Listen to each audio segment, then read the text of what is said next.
Greetings and salutations. This is the Krisha Jean, and although you can't see me, I do always welcome you to follow the melodious sound of my voice as we continue on to our Dream Daddy, DADrector's Cut journey.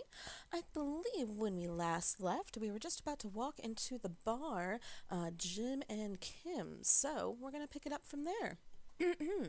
Here we go. The bar is small and dimly lit. Smally lit, that's not how you say that. The crack of pool balls sounds in the back as patrons laugh and joke. A string of multicolored Christmas lights hover above the bartender. I can't tell if he's Jim or Kim. I pull up a seat at the bar. What'll it be? One beer, please. Ah, yes, that anonymous beer with no name. Sure thing, boss. The bartender slides me an ice-cold beer. I take a sip and enjoy the refreshing taste. Say, are you Jim or Kim? I'm Neil. Oh. I awkwardly turn my attention to The Game, which is playing on one of the TVs on the wall. As luck would have it, my team of preference is not only playing, but is currently in the lead, which is always a good thing. That's not staged at all. The brightly colored mascot, which is some kind of animal, does cartwheels. I silently cheer on my favorite team, hoping that I don't get into any confrontational arguments with a fan of the opposing team. Go sports ball. Several people in this bar are wearing the distinctive colors of the team I dislike, although I believe from their demeanor that, like me, the passion for the team is all in good fun. Oh. A middle-aged woman holding a nearly empty wine glass sidles up to the bar and sits uncomfortably close to me. Hey, sailor. Oh, hello. Ah. Good to see some fresh meat in here. I'm Mary. Come here often? No. I actually just moved to this part of town today. I'm Arkin, by the way. Are you watching The Game? You know, the game that is on, the only game in the world, the game that's happening right now, this game? Yeah, my preferred team is in the lead. If they keep this up, they'll win the game with ease. Oh. Oh, I love that team. And I also love that game. I love someone who knows their way around balls. I'm getting the impression that she's a little drunk. What was your first guess, Arkin? Buy a gal a drink? Sure. I almost reluctantly signal the bartender and order Mary another glass of wine. Neil jokes back and forth with Mary. They're clearly friends, and this clearly isn't her first time doing this. She tips her glass at me. Suppose I gotta keep you company now. You really don't have to. Oh. So, what do you want to know?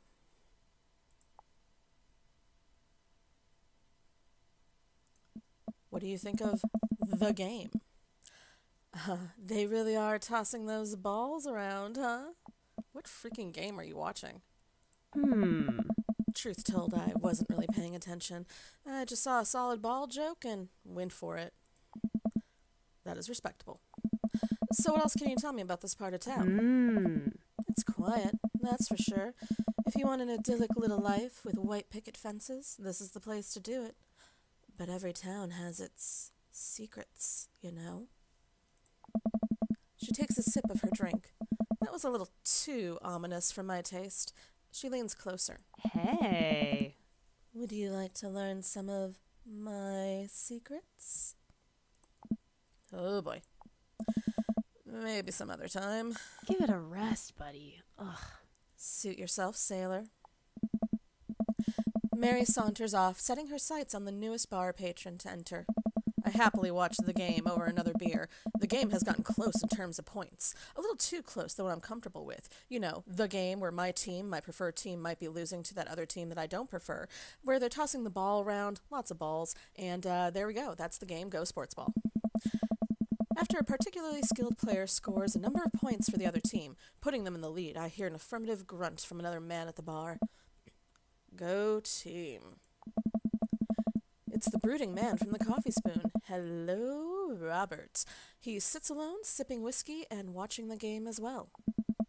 Enjoying the game? I am now that we're winning. Oh, we must be rooting for different teams. In my opinion, my team is far superior.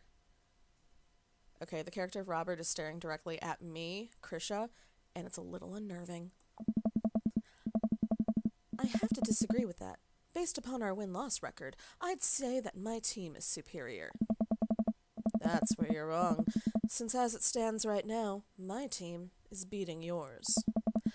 The conversation ends there and we both go back to silently rooting for our respective teams. The game is close, with both sides playing their hardest to win. But in the end, my team prevails. Quiet cheers ripple throughout the bar. I raise a respectful glass at the man drinking whiskey. He raises his in response. An unspoken truce is formed between us based on mutual love for, you guessed it, the game. He motions to the bartender, who pours 2 glasses of whiskey. The man slides one over to me. The name's Robert. Thanks. I'm Arkin. Hey. You must be, new here. Mary already hit on you? Yeah. Mm-hmm. Robert chuckles. Ah. She's a peach. Well, you picked the best bar in town. As slimy as it is, you'll never find a better spot than Jim and Kim's. Is there actually a Jim or a Kim that runs this place? Hey. No, that'd be Neil. Neil waves from across the bar. Hey. Hey, Neil. Good guy, Neil. Not enough Neils in this world. Okay. You a whiskey fella or a beer fella? Beer, but I'll drink most things. You like shots? Okay, does Arkin like shots? Krisha likes shots, but does Arkin like shots? We'll just go with I like shots. Thank you. Robert nods to Neil, who serves up 2 shots of whiskey. He hands one to me. Here's to your health. We take the shots. The whiskey burns going down, but I try my hardest to look tough. Wait. I think this is what making friends is. Okay, Arkin. This guy's out of my friend league, but I think if I play my cards right, we'll be pals in no time. Leather jacket. I like your jacket. Thanks. Been in my family a long time. Passed down from firstborn to firstborn. Cursed, some would say. Man, this guy is mysterious. And cool. Way cooler than I am, at least. Robert signals to the bartender for another round. What are you doing here tonight? My daughter kicked me out of the house. Not like forever. She was having a sleepover with her friends. Family type, huh? Single dad. He gets up. Hey. Be right back. Gotta powder my nose. Never seen Robert this talkative. He must like you. Thank you, Neil. Huh, I guess so. I gotta admit that Robert has a gruff charm to him. If a guy like that thinks I'm cool, then I really must be... Yeah, we're cool, all right. Robert comes back from the bathroom, nose freshly powdered, and grabs his leather jacket. I'm gonna go home. You heading my way? Robert and I leave the bar and find ourselves walking in the same direction. Oh. I live in this cul-de-sac down the way. As do all single daddies, apparently, in this world. Does everybody live there? Me too. We just finished unpacking today. Great place to be. Good neighbors. Well, some of them. Who's that? We get to Robert's house, which is just a few houses away from mine. Makes sense, it's a freaking cul-de-sac. We stop and he turns to me. Excuse me. I don't kiss and tell, Arkin.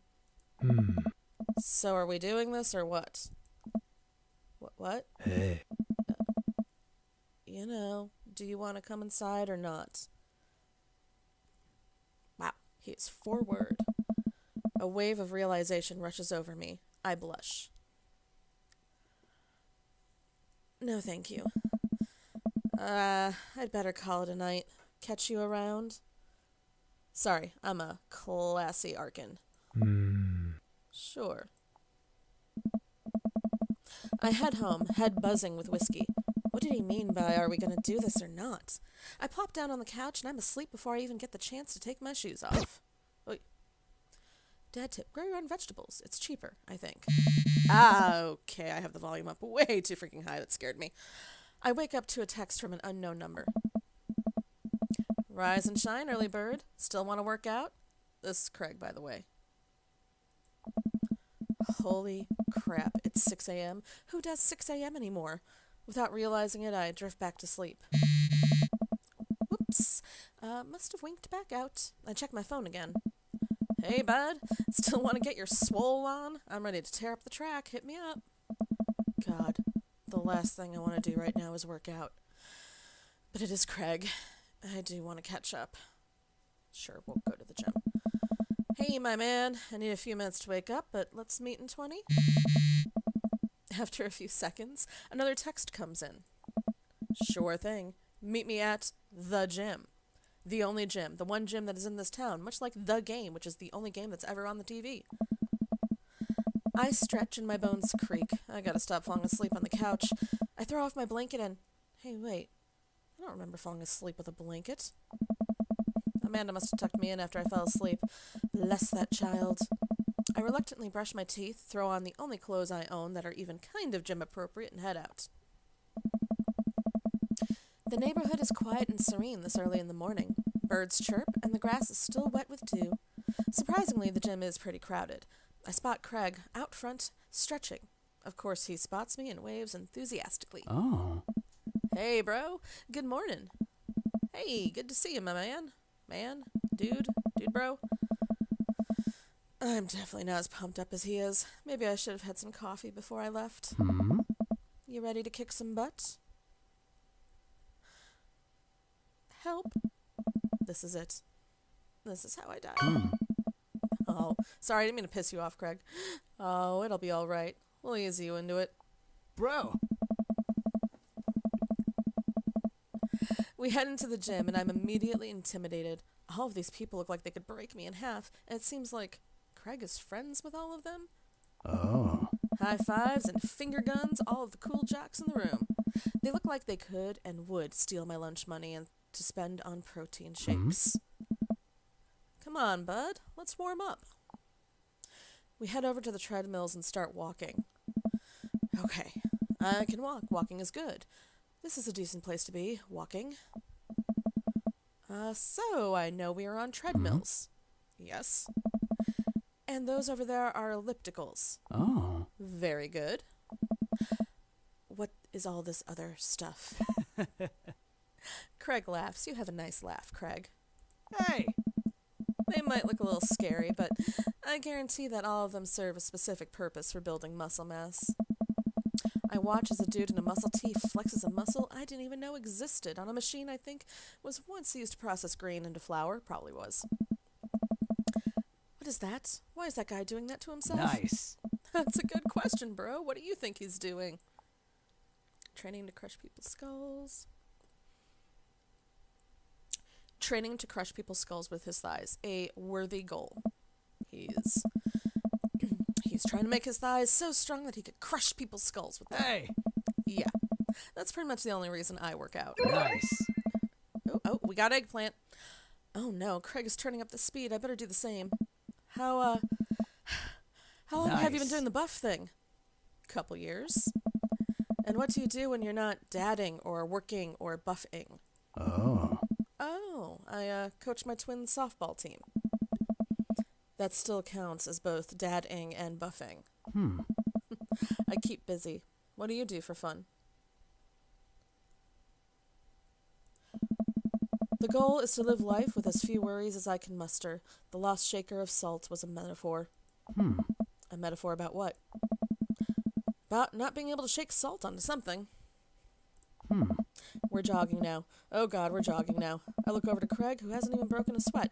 How is he doing this so effortlessly? I'm dying. I can feel my life force draining through every orifice of my body. Hey, remember when my fish died in college? No, I don't like this story. Oh my God, is he really bumping up the speed again? I guess I better do it too. Oh, this is fast. This is very fast.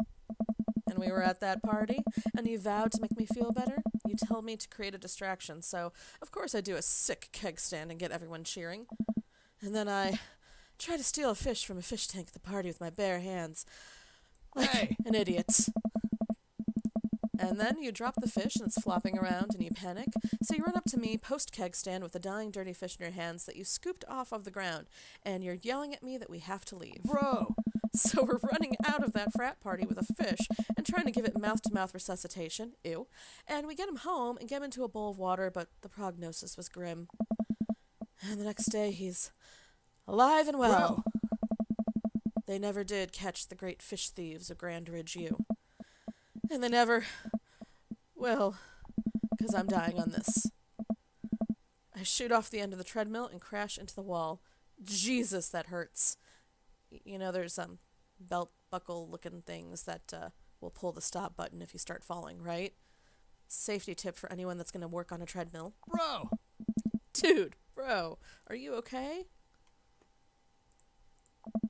Craig offers me a hand and looks me over for injuries. I'm fantastic. I manage to stand up and rub my back. Doesn't hurt now, but I'm sure it will later. Oh, man. You don't have to push yourself like that. Always know your limits. Well, I think I might call our gym adventure here. Oh. You sure? Yeah. All right. Well, here, I brought you this. Craig hands me a shaker bottle full of a thick green liquid. I stare at it with what must be apparent distaste. It's a protein shake, bro. Oh, thank you. He wants me to drink it. Oh boy, here we go. I take a small sip. It's actually delicious. Wow. This is really good and not at all poisonous with kale. Nice. And good for you. It's my special recipe. I'm pretty Hey. proud of it. Let me know if you ever want to work out again. Maybe we can try running around the neighborhood if treadmills aren't your speed. No pun intended, bro dude. Good one. I'm gonna go put some ice on this everything. I'll see you around. I leave the gym feeling ashamed. Craig used to order delivery from the pizza place across the street from our dorm, and now he can run circles around me. Literally. Man, I really gotta work on this dad bod. I get home and lie down on the couch. It hurts to move. Oh God, I'm so old. Oh no. I must have fallen asleep. What time is it? Shoot, it's 3:55. I'm supposed to be at Amanda's school in 5 minutes. And we're going to leave it there before we meet Amanda's school teacher. So, thank you for coming on my Dream Daddy journey. I think we're at part 4 now, I said? Something like that. And we will continue on in part 5 or whatever part this next one is. So, thank you. This is again the Krisha Jean, in case you forgot. I always welcome you to follow the melodious sound of my voice since you can't see me. And I'll see you at the next one. Bye!